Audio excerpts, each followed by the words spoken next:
Ow! Believe it or not, I actually thought that Lego wall was gonna break. Ever had a day like that? Maybe a week or even a year? Called 2020. You know, today I wanted to talk to you about what it's like to smack your head against a wall, but more specifically was a brainstorming session I had with one of my mentors discussing the difference between I can't versus I won't, and how that applies to you, your team members, maybe even your family. So if that sounds like something of interest to you, then this video is for you.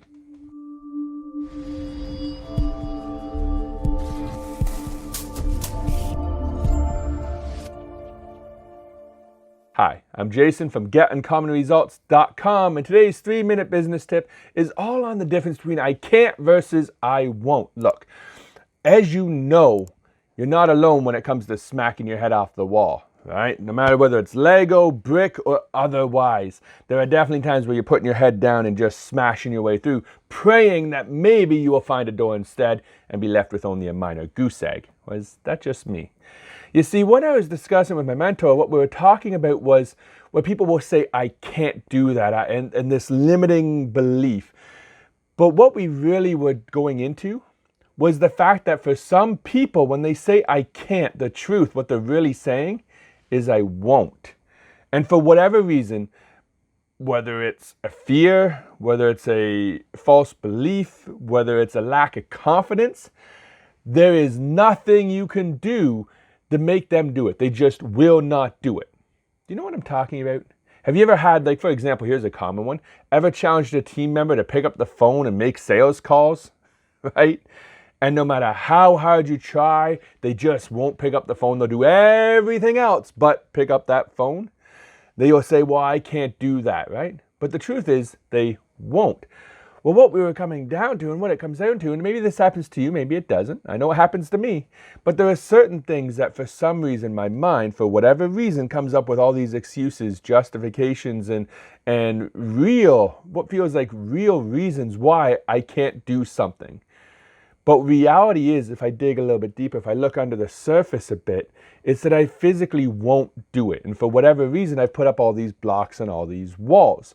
And the reason why I bring this up for you today is because it's important for you to identify the difference, especially in you, between something you can't do versus something you won't do. Because if it's something you won't do, now you have control. Now you can look at yourself and ask, well, why won't I do that? What's the real thing that's stopping me?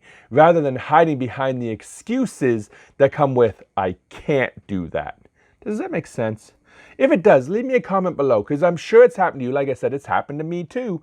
What is a scenario that where for you, I won't do that is something that comes up for you, that it either stops you in your heart or your gut or your anxiety or your headspace, whatever it is. For me, for the longest time, it was talking to you. Right? If you've heard my story about being deaf as a child and using magic as a way to face my fears, then you know one of my greatest fears for 17, 18 years of my life was talking to people. And I wouldn't speak, period. And no matter how much logic there was, I would just say, I can't. You know, I can't do it. To more than 2 people, that's it. I'm gone.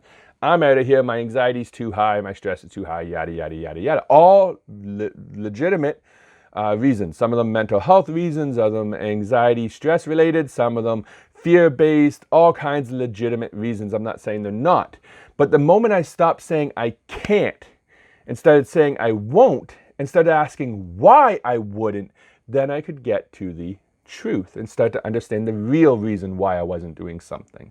And then if I chose, I could then overcome it, face it, etc., etc. But that's another video. But how this relies to you, your team, or even your family is to listen carefully when someone is saying, I can't. Is it really an I can't, or is it an I won't? And as if it's an I won't, put yourself in their shoes. Try to understand where they are coming from. Why is it they might not be willing to do that? Why might they not be willing to pick up the phone and make the sales call? Why might they not be willing to do what it takes to get their health in shape? Why is it they might not be willing to quit that bad habit, whatever it is? If you can put yourself in their shoes, understand their perspectives, then, and only then, maybe you can start having a conversation about the why without running into that brick wall of I can't, and save yourself that headache that comes with it. Darn it, I really thought it was going to break that time. It's so close, but we got it. Well, there you have it. There's your 3-minute business tip for the day. Until next time, you enjoy this video. I'm Jason from getUncommonResults.com. Be sure to subscribe, like, and comment down below for more videos like this. Like I said, hit that subscribe button, and I'm going to go and build another Lego wall. See you in a little bit, and I'll check you out on the next video.